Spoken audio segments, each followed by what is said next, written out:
दोस्तों कहानी का शीर्ष ये है कि ये टोटल कहानी जो है एक माँ और बेटे के ऊपर डिपेंड करता है।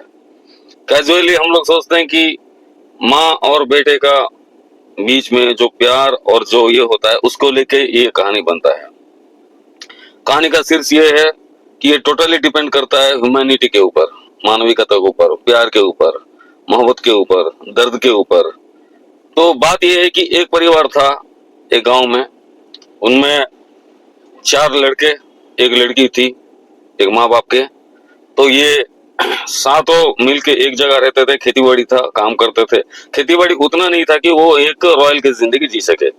तो ले देके पिता पिता और माता दोनों ने बड़े बड़े लड़के का शादी करवा दिए, दूसरे का शादी करवा दिए, तीसरे का शादी करवा दिए, और चौथे चौथे रह गया पेंडिंग।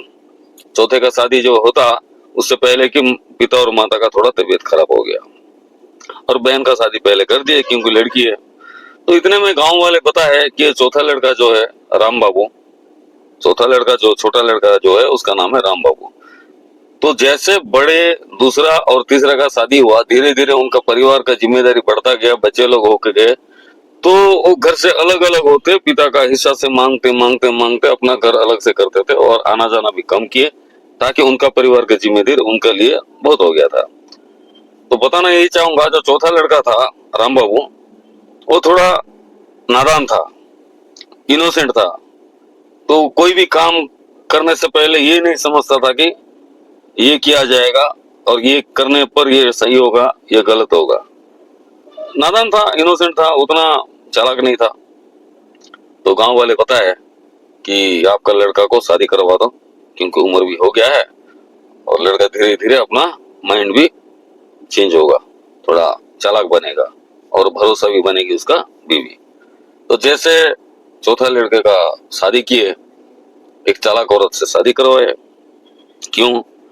ये जो विलेज एरिया होता है, जहां भी खबर लिए तो सबने ये बताया कि वो लड़का थोड़ा नादान है, लेजी है, उतना चालाक नहीं है, ऐसा बोले। तो ठीक है करके उसको ऐसा लड़की देखा गया जो चालाक थोड़ा हो और इसको संभाल सके, सुंदर भी हो। तो एक लड़की से शादी करवा दिए। उस लड़की का नाम था मालती, उनका नाम राम बाबू, उसका नाम मालती। तो ले देके शादी था, 1 साल 1.5 साल में एक बच्चा पैदा हो गया। बच्चा पैदा होने के बाद जो पिताजी का संपत्ति था, उस संपत्ति में क्या है ना, बड़ा लड़का, दूसरा लड़का, तीसरा लड़का और ये छोटी वाली लड़की, ये चारों का जो हिस्सा बनते बनते बनते गया, तो इनका पिताजी का संपत्ति उतना नहीं था कि ये उससे कुछ कर सके। ये भी थोड़ा इनोसेंट था, उतना जोर भी कर नहीं पाया, उतना चालाकी से हौसला बढ़ा के अपना हक का वसूल कर नहीं पाया। तो सब्जेक्ट अभी ये आता है कि ये जो उसका मिसेस है, उसका जो भारी स्त्री है, उनका पत्नी है मालती, उन्होंने बोले कि बच्चे का खर्चा, बच्चे का भला बुरा, मेडिकल टेस्टिंग वगैरह और ये जो घर का गुजारा महीने का ये सब अगर चलना चाहता है तो आप तो काम करते हो ले दे के छोटा छोटा मोटा, मेरे को भी कहीं काम करना चाहिए। तो निकलते हैं दोनों शहर की ओर। तो ये थोड़ा इनोसेंट था, इसने हम हाँ के ऊपर हाँ मार दिया। तो दोनों चले गए शहर। शहर में उस औरत ने, जो मालती है, वो नौकरी ढूंढते ढूंढते ढूंढते एक जगह उसका नौकरी लग गया, पेट्रोल बंक में।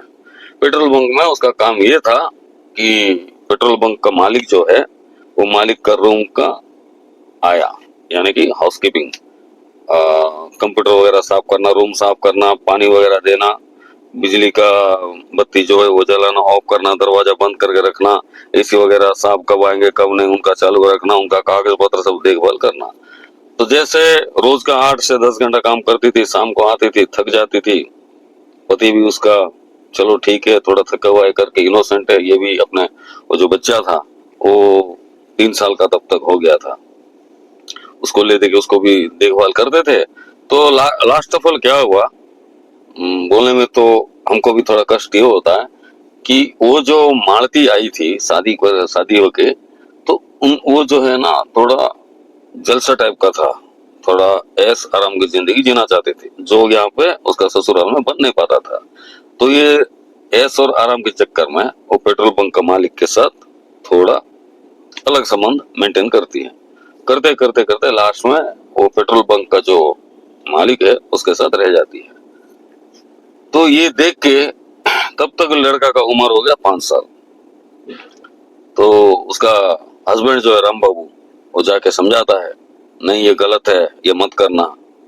वो ये नहीं बोलता था कि मैं तेरे से नाराज हूँ या फिर तलाक चाहिए, ये बोलता था कि नहीं ये गलत है, ये सोसाइटी कबूल नहीं करेगा, समाज में अपना नाम खराब होगा, हमारा बाप दादा का नाम भी खराब होगा, जो हो गया, आ जाओ, काम नहीं करना है, मैं कहीं से कुछ भी किसी भी तरह जो जो आपको चाहिए वही जिंदगी का ये करूंगा।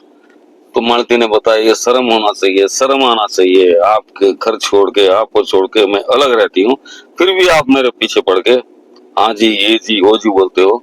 तो लड़का का क्या होगा, 5 साल का लड़का है। तो बोले 5 साल का लड़का है तो रख लो अपने पास, लड़का को तो छोड़ रहा हूँ ना, लड़के के साथ रह जाओ, आप हमारे पीछे क्यों पड़े हो, हमको छोड़ दो। बोली तो हाँ ठीक है करके बेचारा आके घर में रुकता था, मोहल्ले वाले समझाते थे कि छोड़ दे उसको, छोड़ दे, नहीं अच्छी औरत है, उसका नेचर अच्छा है, एक स्पिरिचुअल औरत है, लक्ष्मी कड़ा है उसमें, ऐसा कुछ उसका कोई उसको कुछ ऐसा झाड़ फूक वगैरह किया है जिसके कारण उसका माइंड चेंज हुआ।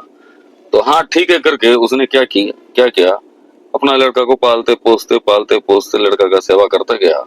देखते देखते 10 साल बीत गया, 10 साल बीत गया, 11 साल बीत गया, 12 साल बीत गया।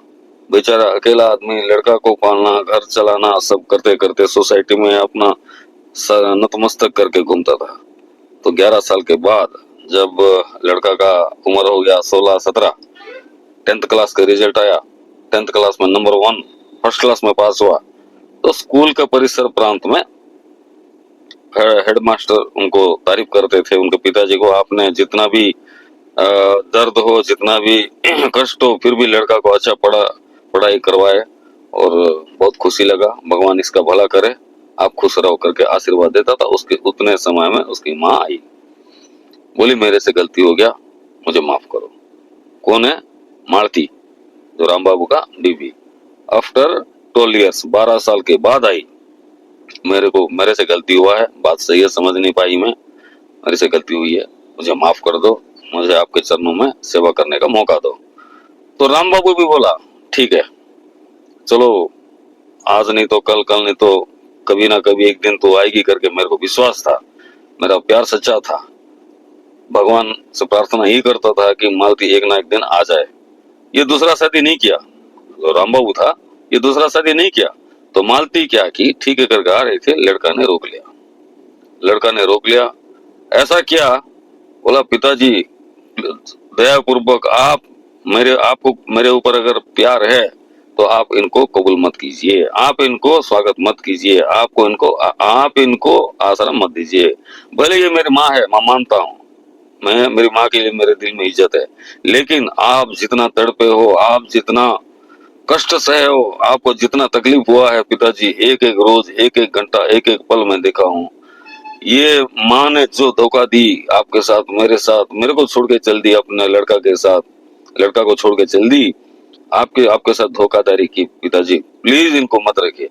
और माँ को भी बोलाओ, तूने 12 साल पहले जो दर्द दिया, जो कष्ट दिया, ना मैं ना मेरे पिताजी कभी भूल सकेंगे, जिंदगी भर तो ये थप्पा हो गया, मोहल्ले में गांव में कहीं भी रहना नहीं पाए, और पिताजी तो अपना खुद का घर भी जा नहीं पाए आपके कारण।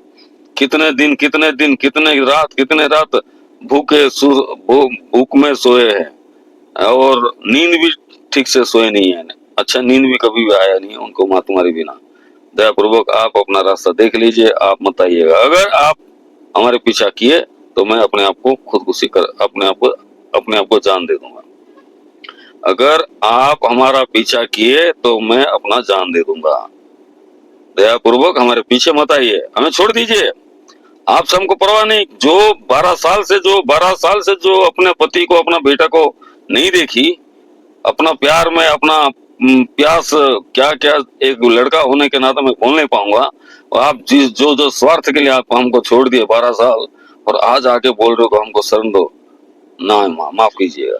तो इतने में जो गांव वाले थे, वो स्कूल का परिसर प्रांत में जो बड़े छोटे थे, वो सब लोग आए, बोले बात तो सही है, जो धोखाधड़ी वो औरत ने की आपके साथ, आपको तो स्वीकार नहीं करना चाहिए, भगवान उनको सजा दिया है, वो सजा भुगतना पड़ेगा उनको। तो उस समय भी और राम बाबू ये बताया नहीं, वो मेरे जो पत्नी अच्छी औरत है, हमसे बहुत प्यार करती है, हमारा हर चीज में साथ देती थी। ऐसा मुझ में कुछ कमी होगा या मुझ में कुछ गलती हुआ होगा या फिर हम में कुछ ऐसा लापरवाही दिखा होगा जिसके कारण वो हमसे थोड़ा दिन के लिए, हमसे कुछ दिन के लिए दूर रही। हम उनको छोड़ नहीं सकते क्योंकि भगवान का साक्षी मान कर हम उनको अपना बनाए थे, अपना पत्नी के हिसाब से ग्रहण किए थे। भगवान भी हमको माफ नहीं करेगा। लड़का ने पागल होकर देखा, ये मेरे पिताजी कैसे सहते हैं, कैसे ये चीज को कबूल कर रहे हैं। बाद में वहां पे हेडमास्टर जी जो थे उन्होंने बोले, माँ जी आप एक काम कीजिए, आप जो भी किए हो मेरे को तो मालूम नहीं, लेकिन आपका लड़का जो आपके विरोध में जा रहा है वो उसका शायद गुस्सा होगा आपके ऊपर। 2-4 दिन में, 1 महीने में, 2 महीने में उसका गुस्सा ठंडा हो जाएगा। उसको उसका जगह रहने दो और अपने पति जी को उनकी जगह रहने दो। आप एक काम कीजिए, आपको मैं सलाह देता हूँ, आप यहाँ से थोड़ा दूर में एक आश्रम है जो आप जैसे औरत लोगों को आश्रय दिया जाता है, आप जाके वहां रह जाइए। 1 महीना नहीं, 2 महीना, 3 महीना, 4 महीना, 1 साल, 2 साल, कभी ना कभी आपका पति आएंगे या फिर आपका लड़का आएंगे या फिर दोनों मिलकर आएंगे, आपको स्वीकार करेंगे। क्योंकि आप जो गलत किए हो, 12 साल पहले जो गलती किए हो उसका सजा आप भुगत लिए। आपका चेहरा मैं देख रहा हूँ, आप इतने नीचे गिर गए हो, आप अपने सामने इतना नीचे गिर गए हो कि मैं देख रहा हूँ। ये सजा होता है, ये प्रायश्चित होता है, ये पश्चाताप होता है। आप एक काम कीजिए, अभी जो माहौल है ठीक नहीं है, उनको जाने दिए उनका घर। आप जाइए आश्रम, मैं आपको फोन नंबर देता हूँ, वहां पे जाके वहां रह जाइए। बस कहानी का अंत ये है कि औरत ने जो आश्रम का नाम सुनी और फोन की हेडमास्टर जी के सामने ही और पता लगाई और जाके वहां पे रही। और लड़का और पिता ने दोनों वापस घर चले गए।